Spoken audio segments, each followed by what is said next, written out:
Hi guys, आशा करते हैं आप लोग अच्छे होंगे। आज पांचवा दिन है और मैं अब थोड़ा बेसिक से एडवांस में शिफ्ट होने का सोच रहा हूँ, क्योंकि आपको आज मैं बताने वाला हूँ इन्वेस्ट कहाँ करें और कब करें। एक्चुअली एक्चुअली इन्वेस्टिंग में टाइम का बहुत ज़्यादा रोल है। Time is very important, particular stock, SIP, ETF, कहीं भी इंडिविजुअली आप इन्वेस्टमेंट करते हैं, लेकिन अगर आप वहाँ पे टाइम से एंट्री मारेंगे तो आपका ज़्यादा प्रॉफिट होगा। ये बहुत ही इम्पोर्टेंट है, इसके लिए मैं सोचा आज इस पर डिस्कस किया जाए। क्योंकि जब आप इन्वेस्टिंग चालू करते हैं तो कभी कभी क्या होता है कि हम कहीं कुछ वीडियो देख के आगे, कहीं कुछ मोटिवेशंस हुआ और आके इन्वेस्टमेंट कर दिए। अगर आप SIP कर रहे हैं तो एक बार आपके लिए उतना ज़्यादा इम्पोर्टेंट नहीं है ये, क्योंकि SIP में क्या होता है कि वन टाइम वाली कर रहे हैं तो ज़्यादा इम्पोर्टेंट है। लेकिन अगर SIP कर रहे हैं जस्ट हर मंथ के लिए, पर मंथ हमारे अकाउंट से 4,000, 5,000, 2,000 जो भी कट रहा है ऐसा वाला कर रहे हैं तो ज़्यादा मायने नहीं रखता। लेकिन अगर आप वन टाइम इन्वेस्टमेंट कर रहे हैं SIP में, या फिर आप स्टॉक खरीदना चाहते हैं या फिर ETF खरीदना चाहते हैं, तो ऐसे केस में ज़्यादा इम्पोर्टेंस है। क्योंकि यहाँ पे क्या होता है ना, जब आप माइनस में किसी चीज़ को ज़्यादा ऊपर खरीद लेते हैं तो वहाँ से चीज़ें नीचे आ सकती हैं। तो इसलिए कभी भी रेजिस्टेंस लेवल पे ना खरीदें चीज़ों को खरीदने की कोशिश करें सपोर्ट लेवल पे। अगर सपोर्ट लेवल पे आप खरीदेंगे तो वहाँ से 100%, 99% की पैसा बनेगा। और मार्केट कंडीशन को देखते हुए जो ट्रेंड चल रहा है उसके हिसाब से चीज़ों को खरीदें तो ज़्यादा प्रॉफिट होगा आपका। अगर ट्रेंड टाटा मोटर EV का चल रहा है तो EV में इन्वेस्टमेंट करें तो ये पार्टिकुलर 2-3 साल के लिए आपके लिए ज़्यादा प्रॉफिटेबल होगा, क्योंकि 2-3 साल बाद फिर चीज़ें कभी कभी बदल जाती हैं। फिर जैसे कि अभी कोरोना के टाइम पे फार्मा का ज़्यादा क्रेज चल रहा था, फिर अभी EV का चला, फिर ऐसे चीज़ें बदलती रहती हैं एक्चुअली। तो अगर आप अवसरवादी हो, जस्ट लाइक कि मतलब 2-3 साल के लिए इन्वेस्टमेंट करना है, फटाफट पैसे बनाने और निकल जाना है, तो ऐसे केस में आपको ट्रेंड फॉलो करना पड़ेगा। अगर आप अवसरवादी अवसरवादी नहीं हो तो आपको मैंने कल जैसे बताया था, तो आपको जैसे डेली बेसिस पे यूज होने वाली घर में जो चीज़ें हैं उनमें इन्वेस्टमेंट करना चाहिए। उनमें इन्वेस्टमेंट करने का फ़ायदा ये है कि आपको कभी भी ना कि आपको ये ट्रेंड लेवल चेंज करने की ज़रूरत नहीं है। कभी भी आपको ट्रेंड चेंज करने की ज़रूरत नहीं है। लाइक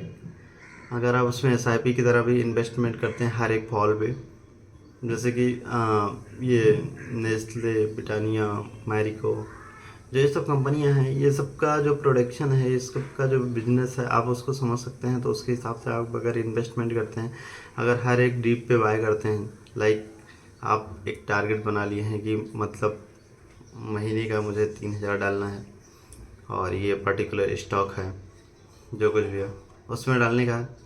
तो आप उसमें कंटिन्यू हर एक डीप पे बाय करते जाएंगे तो आपका एक अकॉर्डिंग टू टाइम एक अच्छा प्रॉफिट दिखेगा और आपके पास एक अच्छा पैसा भी जमा हो जाएगा। यहाँ पे कैसा है कि यहाँ पे जो जो घर में यूज होने वाली चीज़ें हैं डेली बेसिस वाली, वो इंसान को ऐसा है कि इंसान को सरवाइव करने के लिए, जीने के लिए ज़रूरी है। ऐसे में प्रॉफिट कम होता है लेकिन रिस्क भी कम होता है कि आपका पैसा लॉस होगा।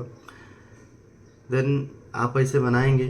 लेकिन आप अगर अवसरवादी हैं, जस्ट लाइक आप पैसे बनाना चाहते हैं और धुआंधार एकदम पैसे बनाना चाहते हैं, आप फटाफट एंट्री लेते हैं, एग्जिट मारते हैं, आप प्रो लेवल के स्मार्ट ट्रेडर बनना चाहते हैं, तो वो भी सही है। लेकिन यहाँ पे प्रॉब्लम क्या होती है कि आप अगर आप सोच तो प्रो लेवल के रहे हैं लेकिन आप प्रो हैं नहीं, क्योंकि प्रो लेवल का सोचना और चीज़ों को उस लेवल से ऑब्जर्व करना ये थोड़ा मुश्किल होता है। ऐसे में कभी भी आप मैं ये नहीं कह रहा हूँ कि आप न्यूज़ देख के इन्वेस्टमेंट करो, लेकिन न्यूज़ देखो उसकी जो, जैसे कि मैंने बोला अभी टाटा मोटर ये ईवी सेक्टर का बात किया, तो ईवी सेक्टर और फार्मा सेक्टर, तो उसमें क्या है ना, उसमें आपको सिचुएशन को फाइंड करना पड़ेगा, like daily basis, monthly, 3 month, year on year basis पे, कि एक्चुअली अब चीज़ें लोग कौन से ट्रेंड को फॉलो कर रहे हैं, लोग कैसे अपने आप को डेवलपमेंट कर रहे हैं, कि मतलब अभी लोगों का न्यू रिक्वायरमेंट क्या है, जो चीज़ें ट्रेंड में चल रही हैं। लाइक मैंने बोला ना कि अभी फार्मा का उस टाइम पे ट्रेंड चल रहा था, तो फार्मा सेक्टर काफ़ी बूम कर रहा था। तो उसके बाद ईवी का सेक्टर, ईवी का आया तो ईवी ने बूम किया। फिर पीएसयू को जो सरकारी कंपनियां थी उसमें भी काफ़ी बूम आया, क्योंकि यहाँ पे गवर्नमेंट जो कंटिन्यू कर रही है अपने प्रोजेक्ट को, बहुत ज़्यादा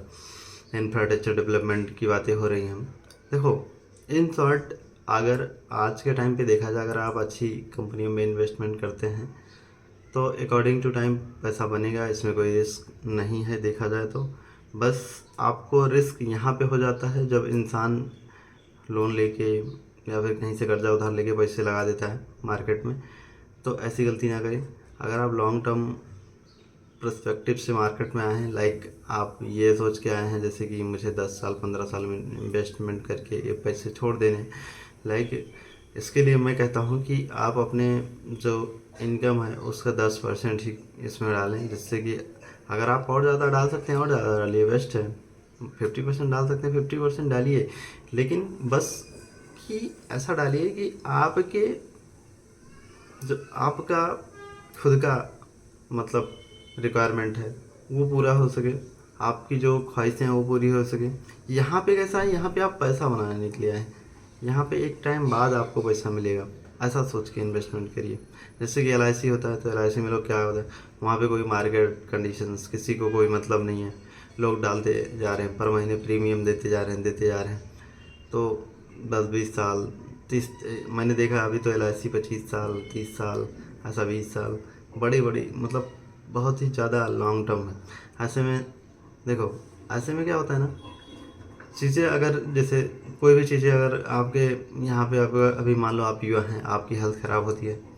तो ऐसा भगवान न करे, लेकिन अगर आप सोचिए कि बहुत ज़्यादा 1 महीने, 2 महीने, 3 महीने, 1 साल, 2 साल ख़राब रहेगी, फिर धीरे धीरे सुधर जाती है। तो मार्केट भी ऐसे ही लाइक है, अगर मान लो कुछ बड़ा थोड़ा बहुत प्रॉब्लम आ भी गया तो कुछ टाइम बाद चीज़ें सही हो जाएंगी, फिर आप वहाँ से पैसा बनाना चालू कर देंगे। तो लॉन्ग टर्म में क्या होता है कि अगर चीज़ें गड़बड़ भी होती हैं, वहाँ पे आपका सबसे बड़ा फ़ायदा क्या होता है, एसआईपी वगैरह या ऐसे, लाइक पर्टिकुलर हर महीने 3 मंथ, हर मंथ में हमको 1,000, 2,000, 3,000 जो कुछ भी डाल रहे हैं, तो ऐसे में अगर आप जब मार्केट गिरती है वहाँ पे अगर आप पैसे डालते हैं उस टाइम पे, तो वो जो आपका पैसा है एक्चुअली, वो पैसे का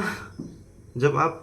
एग्जैक्टली माइनस, मतलब बहुत गिरा हुआ स्टॉक होता है, नीचे होता है, तो उसको बाय कर लेते हैं उस टाइम पे, तो कुछ टाइम बाद चीज़ें फिर से सही होंगी, उसको कहने की बात नहीं हो, वो होना ही है सही। क्योंकि आज जो अपने देश का युवा है, धीरे धीरे जाग रहे हैं लोग, धीरे धीरे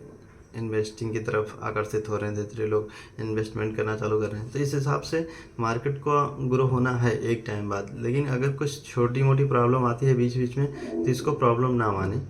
आप इसको इस पर्सपेक्टिव से देखें कि एक अच्छा खासा इंसान है, वो बीमार हो सकता है, उसको सर्दी जुकाम हो सकता है, उसको थोड़ी बहुत चोटें लग सकती हैं अगर वो दौड़ रहा है, तो कुछ कर रहा है, तो अगर वो ग्रो होना चाहता है इंसान, तो उसको कुछ ना कुछ करना होगा। अगर वो कुछ ना कुछ काम करता है तो उसको थोड़ा बहुत तो प्रॉब्लम होगा ही, फेस करना पड़ेगा। तो ऐसे में एक्चुअली आप इस तरह से बिहेव करें उसके साथ, तो आप अकॉर्डिंग टू टाइम पैसे बनाएंगे। और अगर आप चाहते हैं कि मतलब मैं इस पर लॉन्ग वीडियो बनाऊं कि इन्वेस्टमेंट एक्चुअली में कहाँ करें, और हमको जस्ट लाइक अगर कम रिस्क लेना है उसके हिसाब से कहाँ करें, अगर ज़्यादा रिस्क लेना है, ज़्यादा प्रॉफिट लेना है, रिस्क टू रिवार्ड रेशियो अगर ऐसा करना है, तो हम कहाँ इन्वेस्टमेंट करें। तो इस हिसाब से एक अलग से मैं आप लोगों के लिए सेपरेट वीडियो बना दूंगा, क्योंकि ये 10 मिनट की वीडियो में बहुत ज़्यादा कुछ नहीं हो पाता है। और ठीक है, तो अभी ये टाइम समाप्त होता है, इसके साथ जय हिंद, जय भारत।